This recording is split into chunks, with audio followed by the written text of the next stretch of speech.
evidencias para la Biblia. Y creo que nos dejó una imagen bien clara, saber de que la palabra de Dios que nosotros tenemos hoy es un milagro, pero también es una fuente certera y tiene más bases que cualquier otro libro antiguo, ¿verdad? Lo vimos eso. Y que el libro que tenemos hoy es una compilación de años, de 1500 años, 40 autores, 3 idiomas, y aún así todo habla acerca de lo mismo. ¿De qué habla nuestra Biblia? ¿O a qué apunta nuestra Biblia? Es una pregunta. A Jesús. A Jesús, apunta a Jesús, amén. Bueno, hoy vamos a ver cómo la Biblia, la unión entre el Nuevo y el Antiguo Testamento, apunta al Señor Jesucristo, ¿sí? Vamos a hablar sobre Jesucristo, el Mesías profetizado. Y esta es una base certera de que el Antiguo Testamento está unido a nuestro Nuevo Testamento y es la palabra de Dios, porque cada cosa que se habló del Señor Jesucristo se ha cumplido, y pues solo falta cumplirse lo de la segunda venida y el reino milenial, ¿verdad? Eso lo sabemos. Pero es impresionante. Quiero darles unos puntos antes que empecemos, porque hoy vamos a ver muchos versículos. Tenemos poco tiempo, pero solo se los voy a ir dando y ustedes anótenlo. El primer punto que quiero dejar claro hoy es que el Antiguo Testamento fue escrito cientos de años antes que Jesús. Eso sí lo sabemos, ¿verdad? O sea, nuestro Antiguo Testamento no fue escrito mientras Jesús estaba en la tierra. Eso ya había sido escrito cientos de años atrás. El segundo punto es de que todo el Antiguo Testamento era considerado como escritura o como la palabra de Dios, ¿sí? Cuando Jesús estaba en su ministerio aquí en la tierra, lo que él citaba era el Antiguo Testamento, porque eso era considerado como la palabra de Dios. No es que después de años de cristianismo se consideró el Antiguo Testamento como palabra de Dios. Eso ya estaba considerado como palabra de Dios, ¿sí? Por los judíos, ¿verdad? Tenemos la Torá.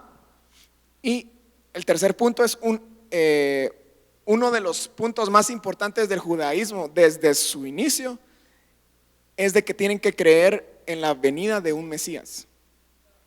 O sea, eso es algo que no es de gentiles. Lo que les quiero decir es de que nosotros esperamos a que el Señor Jesucristo vuelva a venir, o que creemos a Él como un Mesías. Eso no es cuestión de gentiles, eso ya había sido establecido desde antes, desde los profetas, desde los jueces, incluso desde la Torá, de esperar a un Mesías. Eso no es cuestión de nosotros, que nosotros nos lo inventamos o algo así. Y bueno, otro punto es que el Mesías judío fue profetizado desde los profetas, pues valga la redundancia, ¿verdad? Por los profetas, los reyes, etcétera. Pero le llamaron el Hijo de Dios, le decían el Hijo de David, le decían el profeta de Dios, la simiente, ¿verdad? Entonces los judíos, conforme al Antiguo Testamento, ya conocían que su Mesías tenía estos nombres, ¿sí? Y el penúltimo punto es que hay aproximadamente, y esto lo hizo un rabino, como contar cuántos versos de la Biblia, o sea de su Torá, pues del Antiguo Testamento, se referían al Mesías, y encontró 465. O sea, tenemos para estudiar uno cada año y 100 más, ¿verdad? Que son versos que son referentes al Mesías, y muchos de nosotros solo conocemos un par, ¿verdad? Pero ellos saben de que en cada versículo ahí hay una promesa que el Mesías va a venir. Para ellos todavía no ha venido, para nosotros lo conocemos por nombre, amén. Y el último punto que les quiero decir es de que la tradición judía, decía que la ley de Moisés y los profetas tenían una sola, un propósito, era ilustrar al Mesías. O sea, no solo de dar la ley al pueblo, sino que también ilustrar que hay una promesa de un rey. Amén. Así que eso suena mucho a lo que nosotros sabemos, ¿verdad? Que toda nuestra palabra apunta al Señor Jesucristo. Amén. Bueno, y hemos dicho, ¿verdad? La primera iglesia evangelizaba con el Antiguo Testamento. No sabíamos de Pablo evangelizando con Gálatas, con la carta a los Gálatas o carta a los Efesios. Eso todavía se estaba escribiendo. Ellos iban literalmente con la escritura y así evangelizaban. ¿Se recuerdan cuando Jesús dijo, creen en Moisés? Le dijo a los fariseos y los fariseos dijeron, sí, pues si creyeran en Moisés, creyeran en mí, porque de mí escribió Moisés. ¿Se recuerdan? Eso está vamos a Juan capítulo 5, verso 39. Jesús entonces, él no citaba unos escritos que no habían sido considerados como la palabra de Dios. Él citaba el Antiguo Testamento. Juan capítulo 5, verso 39. Dice, escudriñad las escrituras porque a vosotros os parece que en ella tenéis la vida eterna y ellas son las que dan testimonio de mí. Y después en el 45 dice, no penséis que voy a acusaros delante del Padre. A quien os acusa Moisés, en quien tenéis vuestra esperanza, porque si creyeres en Moisés me creerás a mí, porque de mí escribió él. Pero si no creyeres en sus escritos, ¿cómo creeréis en mis palabras? O sea, está diciendo el Señor Jesucristo a Moisés, que les escribió su ley, a él van a tener de acusador allá en eternidad, porque él va a decir, yo escribí sobre el Señor Jesucristo. Amén. Bueno, voy a ser rapidísimo, tenemos muy poco tiempo. Lo que quiero hacer es ilustrarles, hay como les dije, 465 versículos que no vamos a ver hoy, ¿verdad? Porque no nos va a dar tiempo, pero les voy a dar versículos sobre cómo se fue profetizando sobre el Señor Jesucristo, y el Señor Jesús en el Nuevo Testamento lo cumplió, ¿sí? Entonces, primero se le fue profetizado como la simiente de la mujer. Eso está, les voy a dar 4 versículos, solo vamos a dar les voy a dar un versículo y vamos a ver un cumplimiento. Está en Génesis 3:15, sobre cuando le dice a la mujer que la simiente de la mujer va a herir en el calcañar a la serpiente. ¿Se recuerdan? Ahora vamos a primera de Juan 3:9. Mejor no. Vamos a Gálatas 3:16. Gálatas 3:16. Ese sí. Dice, voy a ir rápido por el tiempo. Ahora bien, a Abraham fueron hechas las promesas y a su simiente. No dice y a las simientes como si hablase de muchos, sino como de uno, y a tu simiente, la cual es Cristo. O sea, hay una simiente, ¿verdad? Pero no es la descendencia numerosa de Abraham o desde Eva hasta ahora, pues de Adán y Eva, sino que es la simiente del Señor Jesucristo. Luego esa simiente se fue pasado a Abraham, ¿verdad? Aquí hablamos de Abraham. Otro versículo que ustedes pueden encontrar sobre la promesa de Abraham está en Génesis 22:15. Y vamos a Génesis 21:12. Génesis capítulo 21, versículo 12. Vamos a jugar esgrima bíblico. A ver quién lo encuentra.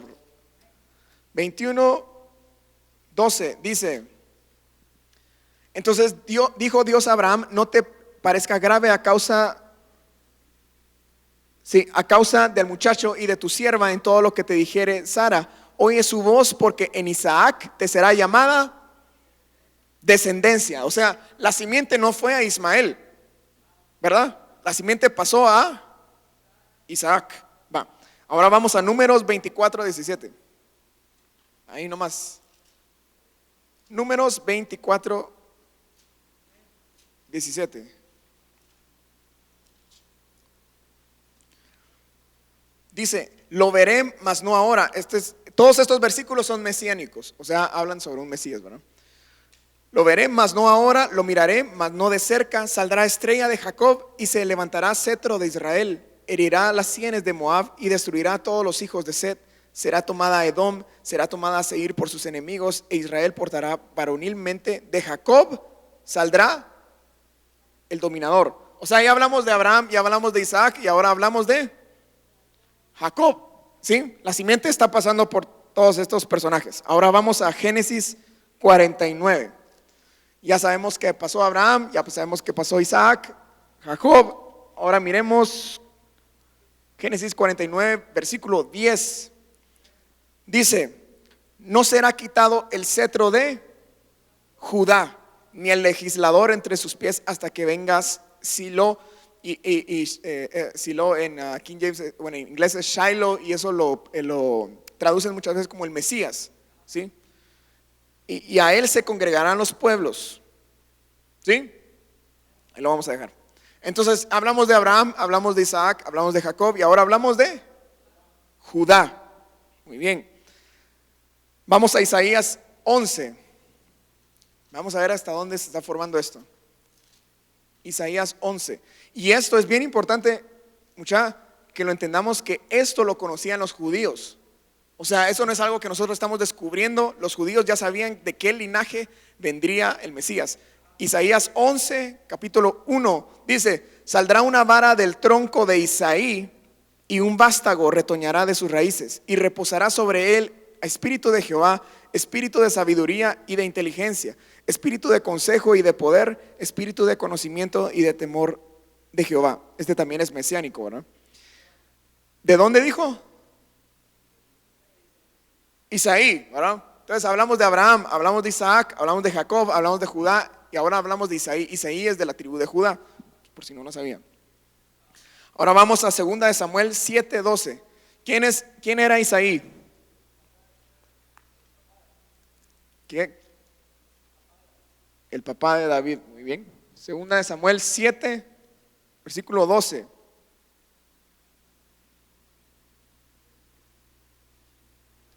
Dice, y eso se lo está diciendo el Señor ¿a quién? A David. Entonces hablamos de Abraham, Isaac, Jacob, Judá, Isaí y ahora David. Y este es el Señor diciéndole a David: y cuando tus días sean cumplidos y duermas con tus padres, yo levantaré después de ti a uno de tu linaje, el cual procederá de tus entrañas, y afirmaré su reino. Él edificará casa a mi nombre, y yo firmaré por siempre el trono de su reino. Yo le seré padre y él me será hijo. Eso se lo está diciendo acerca de Salomón, pero este es un versículo también mesiánico, ¿sí? Porque habla del linaje de David. Vamos a Isaías 9. Isaías capítulo 9.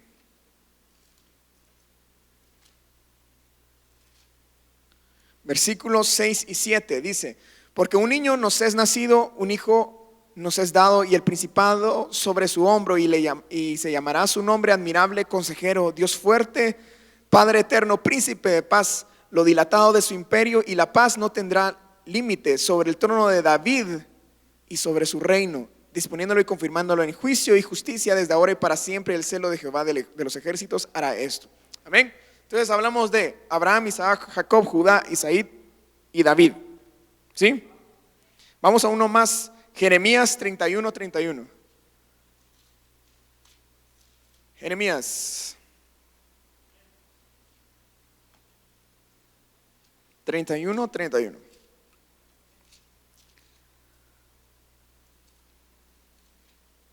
Dice: he aquí vienen días, dice Jehová, en los cuales haré un nuevo pacto con la casa de Israel y con la casa de Judá. Aquí está afirmando que, y esto como les digo, es algo que lo sabían los judíos, que de la casa de Judá, pero no solo de Judá, sino que tiene que ser linaje real de David, ¿sí? Por eso muchas veces al Mesías los judíos le decían el hijo de David, porque literalmente, o sea, estaba hablando de un hijo de él, ¿verdad? Vamos ahí estamos nomás, vamos al 33, Jeremías 33, verso 15. Dice: en aquellos días y en aquel tiempo haré brotar a David un renuevo de justicia, y hará juicio y justicia en la tierra. Está hablando de que viene de David, ¿verdad? Buenísimo. Vamos a Mateo 22:41 para ver el cumplimiento de esto. ¿Se recuerdan que en Mateo, al principio de Mateo, tenemos la genealogía? Y también en Mateo, ¿qué les dije? Sí, Mateo 22. Tenemos las genealogías, ¿verdad?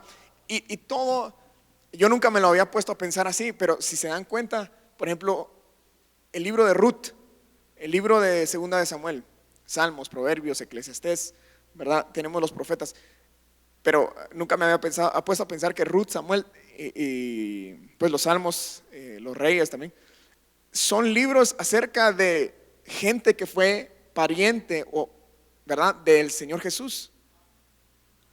O sea, Ruth fue, quién sabe qué parentesco tendría Ruth. Ajá. O sea, yo no me había puesto a pensar, ¿verdad? Pero los judíos tienen todos estos libros como su Torá, y todos los libros apuntan a un parentesco del Señor Jesucristo, ¿verdad? A ver, yo no lo había pensado. Mateo 22:41 dice: y estando junto a los fariseos, Jesús les preguntó: ¿qué pensáis del Cristo? ¿De quién es hijo? Le dijeron: de David. O sea, judíos fariseos sabían de quién sería hijo el Mesías o el Cristo. Cristo es griego para Mesías, ¿sí? Y 43, él les dijo: pues como David en el espíritu le llama Señor, diciendo: dijo el Señor a mi Señor, siéntate a mi derecha hasta que pongas sus enemigos por estrado de sus pies. Esto es el Salmo 110. Pues si David le llama Señor, ¿cómo es su hijo? Y nadie le podía responder. O sea, sabían que era el hijo de David, pero en los salmos David le dice Señor a esta simiente, ¿verdad? Entonces no puede ser un hijo literal, sino que tiene que ser de su linaje, ¿verdad? Ahora, hay una cuestión que yo tampoco sabía, que los judíos tienen, cómo identifican a un profeta de las escrituras. Y para ellos un profeta tenía que haber pasado por ciertas circunstancias en su vida. Primero tenía que haber sido rechazado, luego tenía que haber sido como escondido o apartado, y luego tenía que haber sido recibido o revelado pues al pueblo. ¿A quién le pasó estas tres cosas? A Moisés. ¿Se recuerdan? Moisés fue rechazado por el pueblo primero porque cuando mató al egipcio fue rechazado incluso por los hebreos. Fue escondido 40 años en el desierto, ¿se recuerdan? Y después fue recibido por el pueblo. ¿A quién más le pasó esto? A David, ¿se recuerdan? Fue rechazado, escondido porque huyó de Saúl y fue aceptado otra vez como rey. ¿A quién más le pasó?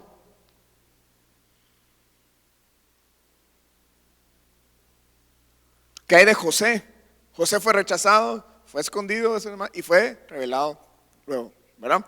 ¿Y a quién más le pasó? Obviamente al Señor Jesucristo. Fue rechazado, escondido pues porque murió y va a ser recibido por ellos en los prontos eventos, ¿verdad? Y eso es, y se recuerdan en el discurso de Esteban, él les dijo: ustedes han rechazado al profeta, al Señor Jesucristo, igual que rechazaron a todos los demás profetas anteriores. Les dice, a mí me da risa porque les dice: y todos los profetas que el Señor les dio, ustedes los mataron, los persiguieron, ¿verdad? Y así hicieron con el Señor Jesús. Anoten ahí, les voy a decir rapidísimo, el tiempo de vida, o sea, las circunstancias o los eventos históricos de la vida del Señor Jesús fueron profetizados en Daniel capítulo 9 y en el capítulo 7. Los detalles de su muerte explícitos no fueron dichos ni en los evangelios ni en las cartas del apóstol Pablo. Fueron dadas en Isaías capítulo 53, en el Salmo 22 también. O sea, los detalles más explícitos, pues, ¿verdad? Precisos, fueron dadas en una profecía de cientos de años antes de que Jesús incluso apareciera en la vida de los demás. A mí me explota la cabeza pensar eso, o sea, y Jesús no vino, son detalles tan explícitos como que no pudo haber sido una conspiración de Jesús venir y decir: bueno, voy a cumplir a ver qué dice Isaías 53, bueno, que me pase exactamente lo mismo. No, o sea, eso jamás pudo haber sido intencional. En Miqueas 5:2 habla sobre el nacimiento explícito del Mesías. Y esto, se recuerdan que el rey Herodes les preguntó, mandó a llamar a todos los sabios, a los escribas y todo, y le dijo: ¿dónde van a ser el Mesías? ¿Dónde van a ser el rey de los judíos? Y le dijeron: en Belén, porque conocían las escrituras. Eso aparece en Miqueas 5:2. En Malaquías 3:1 dice que el Mesías va a entrar en el templo de Dios. Y cuando Malaquías estaba escribiendo esto, estaba hablando sobre el segundo templo, porque ese segundo templo iba a ser destruido en el año 70, ¿se recuerdan? Y ese templo únicamente entró el Señor Jesucristo, de todas las posibilidades de un Mesías judío. O sea, esta profecía solo la pudo haber cumplido el Señor Jesús.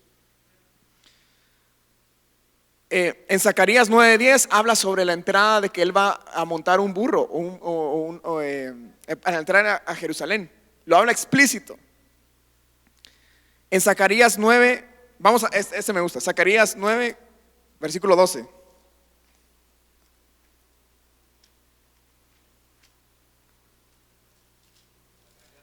Zacarías capítulo 9, versículo 12. Ya me pasé.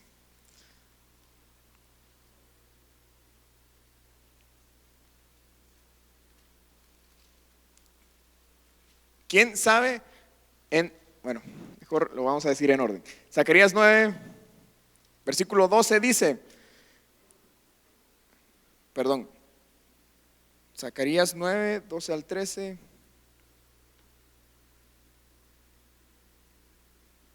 No es ese, espérenme. Estoy buscando, ahorita les digo cuál es. Aquí tengo un chivo. Sí, creo que sí. Creo que sí, sí. Es el 11, perdón, Zacarías 11, versículo 12. Dice, y les dije, si os parece bien, dadme mi salario, y si no, dejadlo. Y pesaron por mi salario, ¿cuánto? 30 piezas de plata. Y me dijo Jehová, échalo al tesoro, hermoso precio con que me han apreciado. Y tomé las 30 piezas de plata y las eché en la casa de Jehová, el tesoro. ¿A qué se está refiriendo aquí esta profecía? Sí, vamos a Mateo 27. Solo déjenos un dedo en Zacarías, van a ver cómo funciona eso. Mateo 27.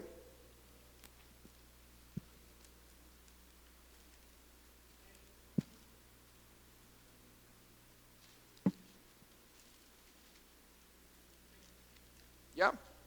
Versículo 3. Entonces Judas, el que había entregado, viendo que era condenado, devolvió arrepentido las 30 piezas de plata a los principales sacerdotes y a los ancianos, diciendo, yo he pecado entregando sangre inocente. Mas ellos dijeron, ¿qué nos importa a nosotros? Allá tú. Y arrojando las piezas de plata en el templo, salió y fue y se ahorcó. Los principales sacerdotes, tomando las piezas de plata, dijeron, no es lícito echarlas en el tesoro de las ofrendas, porque es precio de sangre. Y después de consultar, compraron con ellas el campo del alfarero para sepultura de los extranjeros. En Zacarías, en el versículo 12, donde habíamos dicho, ¿verdad? Dice, en el 13 dice, en la King James dice, echarlo al alfarero. O sea, en vez del tesoro, echar las 30 piezas de plata al alfarero. O sea, ¿cómo pudo haber sido cumplida esta profecía al detalle? Es casi imposible. Amén. Entonces, les voy a dar una lista rapidísimo porque ya estamos sobre el tiempo. Isaías 7:14 habla sobre que iban a nacer de una virgen. Proverbios 34 dice, ¿cuál es el nombre del Hijo de Dios? Y se cumple con el nombre de Jesús, ¿verdad? Isaías capítulo 35, del 5 al 6 habla de que el Mesías va a hacer milagros. Todos fueron cumplidos por el Señor Jesucristo.